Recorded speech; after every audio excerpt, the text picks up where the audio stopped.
Hello friends, मैं सुलेखा गुप्ता और आज हम देख रहे हैं कास्ट यानी कि जाति।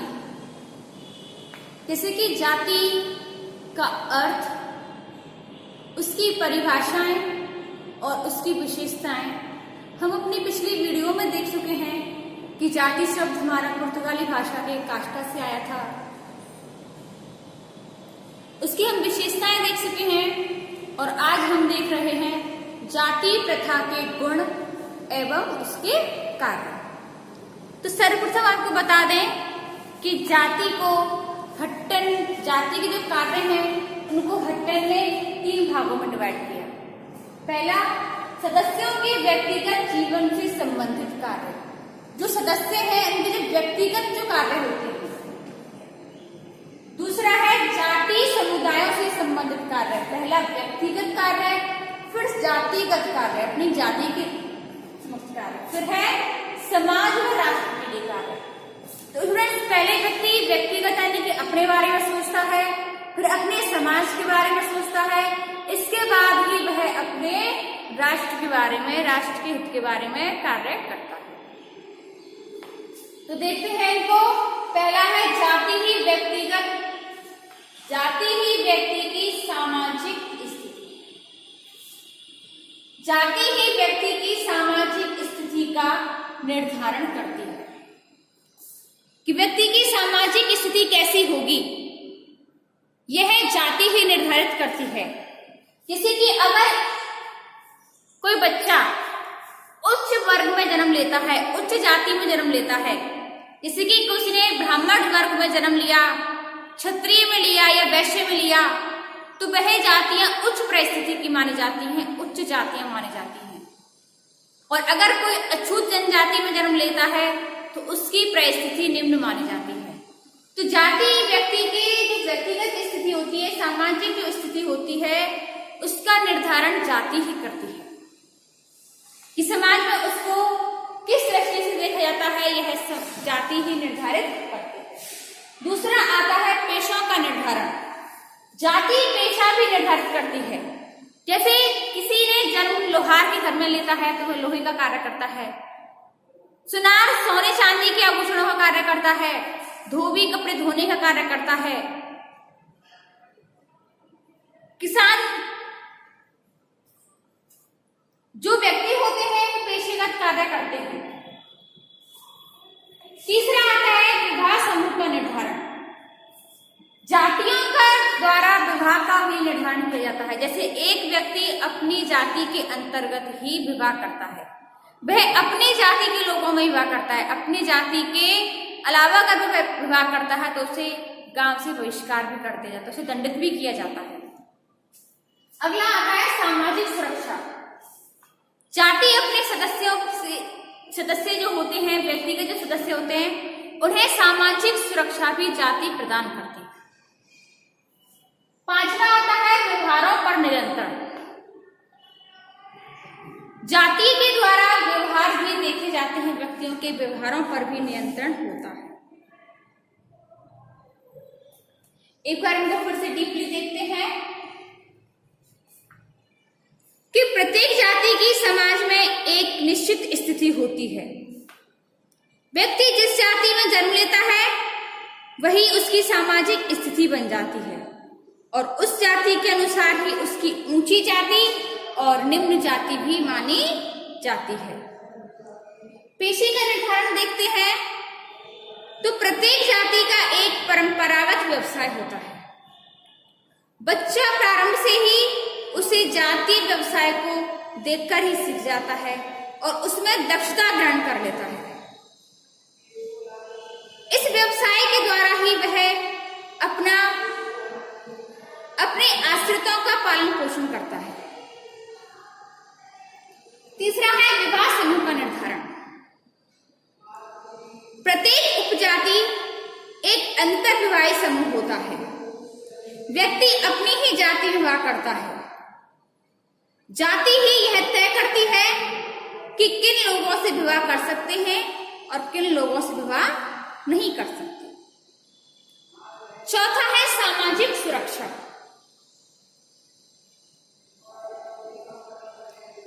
जाति ही व्यक्ति को आपत्ति काल में आर्थिक सहायता प्रदान करती है। जन्म, विवाह, दाह क्रिया आदि के अवसरों पर जाति के सदस्य ही व्यक्ति को सहयोग प्रदान करते हैं।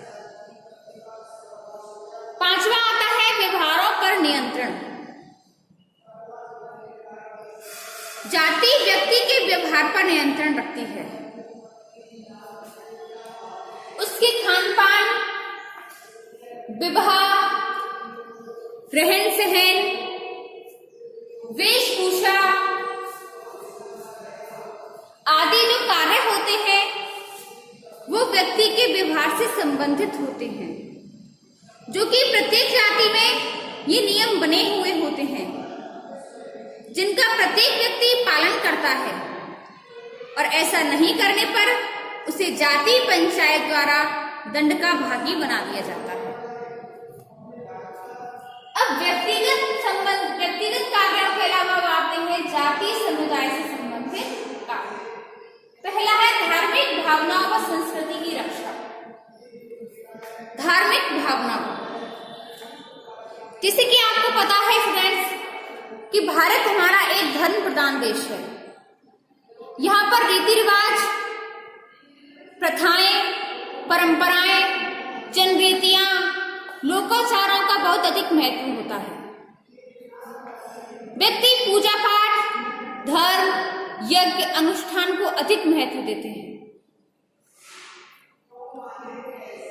प्रत्येक जाति में अपने अपने अलग देवी देवता होते हैं, अपने व्रत, त्योहार, उत्सव आदि पाए जाते हैं। प्रत्येक जाति की अपनी संस्कृति होती है और उसे हर जाति पीढ़ी दर पीढ़ी हस्तांतरित करती भी रहती है और उसे बनाए रखती है। अगला पॉइंट आता है हमारा रक्त की शुद्धता। जाति नियमों में एक व्यक्ति को अपनी जाति के अतिरिक्त अन्य जातियों से विवाह करने की स्वीकृति नहीं होती है। इससे प्रत्येक जाति की रक्त शुद्धता बनी रहती है और वर्तमान में इस विचार को स्वीकार नहीं किया जा सकता है। अगला आता है सामाजिक स्थिति का निर्धारण।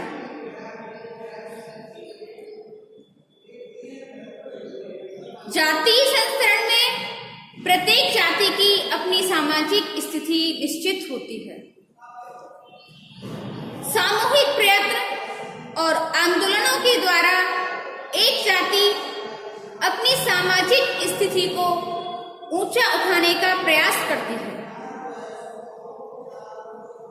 सामूहिक उपयोग जाति अपने सदस्यों को एक सूत्र में बांधे रखती है और कठिनाई के समय में पारस्परिक सहायता को अपना परम कर्तव्य भी मानती है। चौथा आता है सामूहिक उपयोग। इसमें सदस्यों को एक सूत्र में बांधते हैं और कठिनाई के समय में आपस में सहयोग प्रदान करते हैं। तीसरा कार्य आता है समाज व राष्ट्र के हित के लिए कार्य। इसमें पहला पॉइंट है समाज के विकास व संरक्षण में सहायता। जाति के कारण ही भारत में एक बहु समाज स्थिर रह पाया है। भारत में समय समय पर आक्रमणकारी समूह आए और हिंदू समाज का अंग बन गए।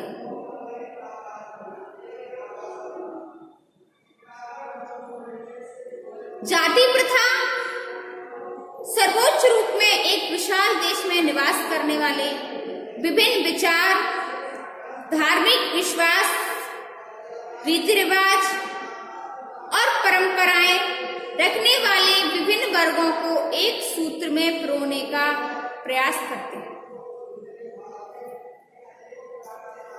दूसरा पॉइंट आता है राजनीतिक स्थिरता। जाति ने भारतीय राजनीतिक स्थिरता को बनाए रखने के लिए योगदान दिया है।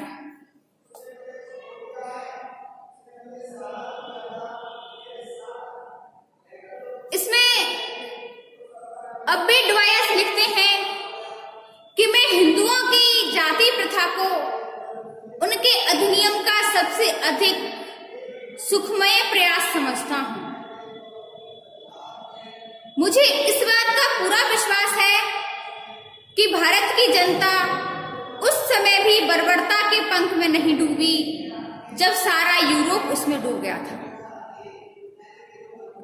भारत ने सदैव अपना सिर ऊंचा रखा है, विभिन्न विज्ञानों, कलाओं और सभ्यता का संरक्षण और विकास किया। इसका पूरा श्रेय जाति प्रथा को जाता है। इसमें तीसरा पॉइंट आता है श्रम विभाजन की व्यवस्था। जाति प्रथा में विभिन्न जातियों को अलग अलग पेशे सौंपे गए हैं, जो कि समाज में श्रम विभाजन का अच्छा उदाहरण है। सामाजिक जीवन से संबंधित सभी आवश्यकताओं की पूर्ति जातियों के पारस्परिक सहयोग द्वारा की जाती है। प्रत्येक जाति अपने सदस्यों को व्यावसायिक शिक्षा प्रदान करती है।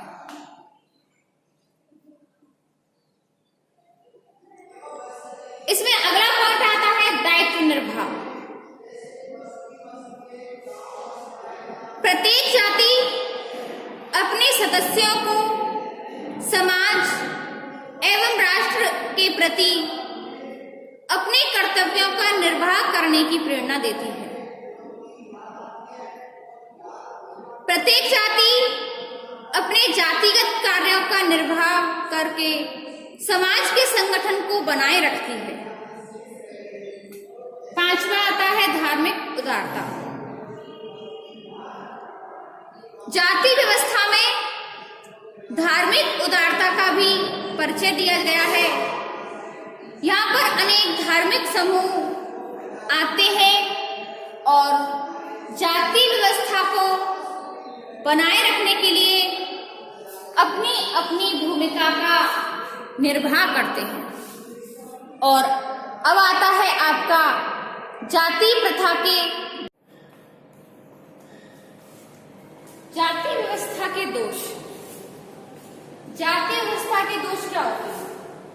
इससे पहला आता है निम्न जातियों का शोषण एवं धर्म पर।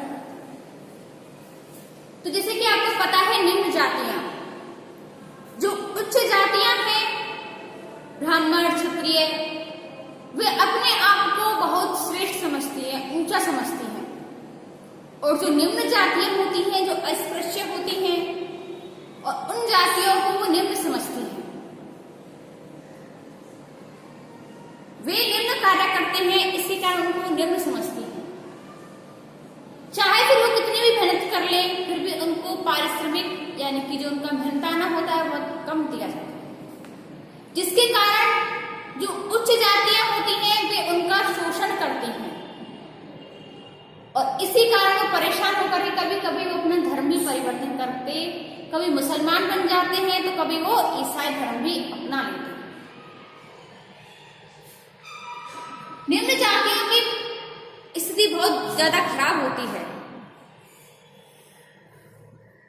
इनमें अछूत और निम्न जातियां सबसे निम्न स्तर पर होती हैं, और जो उच्च जातियां होती हैं वे इनका शोषण करते रहते हैं।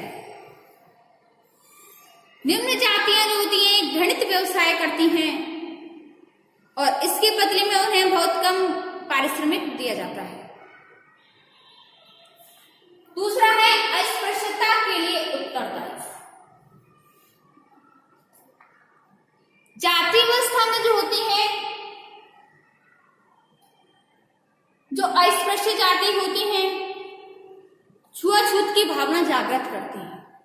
और अस्पृश्य क्यों मानी जाती हैं? क्योंकि वे घृणित कार्य करते हैं। उनका जो श्रम विभाजन के अनुसार उनको घृणित कार्य सौंपा जाता है, इसलिए वो छुआछूत की दृष्टि से देखी देखी जाती हैं। उच्च जातियां अपने आप को निम्न जातियों से श्रेष्ठ समझती हैं, जिसके कारण उनको विशेष अधिकार प्राप्त होते हैं, जिसके कारण कि निम्न जातियों को सामाजिक दृष्टि से, आर्थिक दृष्टि से, राजनीतिक दृष्टि से, धार्मिक दृष्टि से शिकार होना पड़ता है। तीसरा आता है सामाजिक समस्याओं के लिए उत्तरदायी। सामाजिक समस्याएं क्या होती हैं? सामाजिक समस्या जैसे कि हमारे समाज में अनेक समस्याएं होती हैं। दहेज होता है, बाल विवाह है, विधवा पुनर्विवाह को निषेध माना जाता है इन जातियों में, पर्दा प्रथा है, आदि जो कुरीतियां हैं, आदि समस्या है वो जातीय व्यवस्था के अंतर्गत पाई जाती है।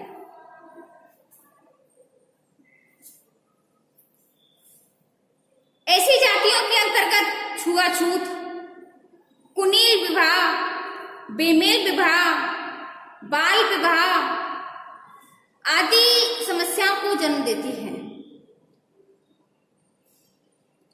अपना चौथा पॉइंट आता है श्रमिकों की गतिशीलता एवं कुशलता में बाधक।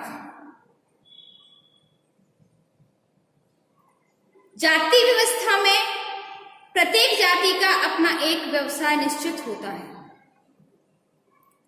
यदि एक व्यक्ति उस व्यवसाय के प्रति रुचि नहीं रखता है, लेकिन फिर भी वह उसको त्याग कर कोई दूसरा व्यवसाय नहीं कर सकता है। श्रमिकों में गतिशीलता और कुशलता नहीं आ सकती है, जिसके कारण और इसके कारण उसके आर्थिक विकास में और उसकी समृद्धि में बहुत बाधा पहुंचती है। पांचवा पॉइंट आता है अकर्मण्यता एवं भाग्यवाद। जाति व्यवस्था के कारण लोग अकर्मण्य और भाग्यवादी हो गए हैं। वे सोचते हैं कि हम चाहे कितना भी वर्क करें, कितना भी कार्य करें, कितना भी परिश्रम कर लें, फिर भी हम इस व्यवसाय को नहीं त्याग सकते। जो कुछ भी उसके भाग्य में लिख दिया है वो उसके पूर्व जन्मों के कर्मों के अनुसार उसको प्राप्त हो रहा है। उसी के अनुसार उसे प्रेजेंट काल में उच्च और निम्न जाति में जन्म लेना पड़ता है और इसको कोई बदल नहीं सकता। छठवां आता है प्रजातंत्र विरोधी।